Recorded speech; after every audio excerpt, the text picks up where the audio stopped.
Ողջույն ձեզ, քուրեր եւ եղբայրներ, այս երկու օրը ես ես նայում եմ եւ շատ մեծ, այսպես աժիոտաժա 44-օրյա պատերազմի հետ կապված, փորձում են եւ մեր իշխանությունները եւ չգիտես խի քաղաքական գործիչները եւ օպոզիցիան այդ ամենը ջարդել Օնիկ Գասպարյանի վրա։ Ես ուզում եմ ձեզ մի բան ասեմ։ Օնիկ Գասպարյանը եղել է գլխավոր շտաբի պետ եւ գրագիտությամբ եւ իր անձնական ունակություններով գերազանցել է երևի թե գեներալների մեծ մասը, այդ թվում այն գեներալներին, որոնք այսօր իրանց հասցեին գուցե եւ իր հասցեին ինչ-որ բաներ են խոսում։ Գլխավոր շտաբը դա այն օրգանն է, որը կարող կայացնի որոշում միայն ու միայն վերաբերող զորքերին։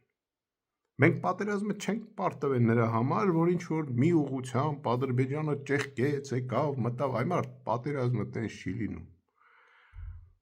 Պատերազմի հաղթանակը եւ պարտությունը տարբերվում են, ճիշտ է կապված են, բայց տարբերվում են ցամաքում գործողությունների հետ։ Կհիշեք, ռուսական թագավորը բազմիցս գրավում էր հողեր, հետո գնում էին թուրքերի հետ պայմանավորում էին, այդ հողերը հետ էին տալի։ Հիմա հարց եմ տալի,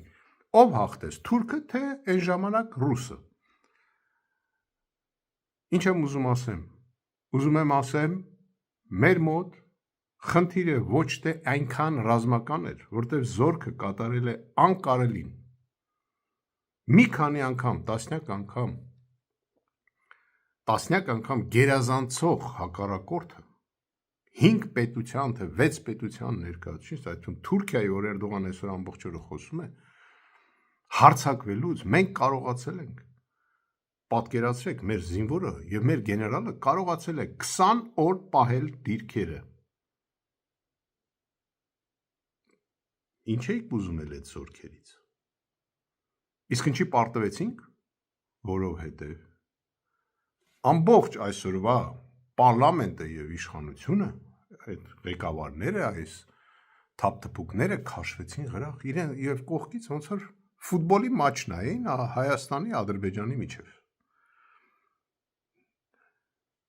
Խնդիրը նրա մեջ է, մենք պարտվել ենք,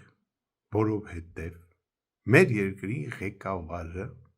միանձնա որոշում է կայացրել Արցախը ճանաչել Ադրբեջանի տարածք։ 20 թվականին Ադրբեջանը երբ որ հարձակվեց Հայաստանի վրա, նա հայտարարեց, որ դա անում է, որ գրավի Ղարաբաղը։ Չստացվեց, բայց 23 թվականին մեր երկրի ղեկավարը ճանաչեց Արցախի տարածքը Ադրբեջանի տարածքը։ Այդ օրն է եղել Ադրբեջանի հաղթանակը։ Իսկ մենք պարտվել ենք ոչ թե մարտի դաշտում, մենք պարտվել ենք քաղաքական միջազգային այդ հարաբերությունների մեջ։ Բանից պարզում է, որովհետև մենք չունեինք, այդ ստավկա կոչեցյալը։ Տարբեր կարծիքներ կա, ասենք, երեք էլ կարդացի, ասենք, ինչ որ մեկ կարծիք արդյունքում Օնիկ Գասպարյանի մասին կան։ Ես նորից եմ կրկնում։ Էմոցիան այն կողմ դրեք։ Քաղաքականությունը այն կողմ դրեք։ Սա մենք ոչ թե պետքա պարզենք նրա համար, որ վարի տանք ինչ որ քաղաքականորեն մեկին, մենք սա պարզենք նրա համար, որ մեր տեսակետը ներկայացնենք մեր սերունդներին։ Եվ դրա համար պետքա լինի անկախ քաղաքականությունից այն կողմ հանձնաժողով, մասնագիտացված հանձնաժողով, ոչ թե երկու թափթփուկ պարլամենտում հավաքվել են, որ երկու օր էլ բանակում չեն ծառայել, որոշում են Օնիկ Գասպարյանը ճիշտ է ընդունել որոշումը, թե սխալ է ընդունել որոշումը։ Ու այն տարբեր համբալներին, որ փորձում են ինչ-որ Օնիկ Գասպարյանի մոտ լավ տղա դառնան կամ բան դառնան, թող գնան իրանց գլուխը պատովը տան։ Նորից եմ ձեզ կրկնում, Օնիկ Գասպարյանը իհարկե որպես գլխավոր շտաբի պետ հնարավոր է սխալներ ա թողել մարդը, բայց դա պետք է իրեն ասի ռազմական գործիչը, ռազմական կոմիսիան, որը հասկանում է այդ սխալից, հասկանում եք, Ու նորից եմ կրկնում, մենք պատերազմը չենք պարտվել նրա համար, որ մենք հանձնել ենք Զանգիլան կամ Շուշի։ Մենք պարտվել ենք նրա համար, որ խնդիրը կատարել է հակառակորդը, իսկ հակառակորդի խնդիրը եղել է Արցախը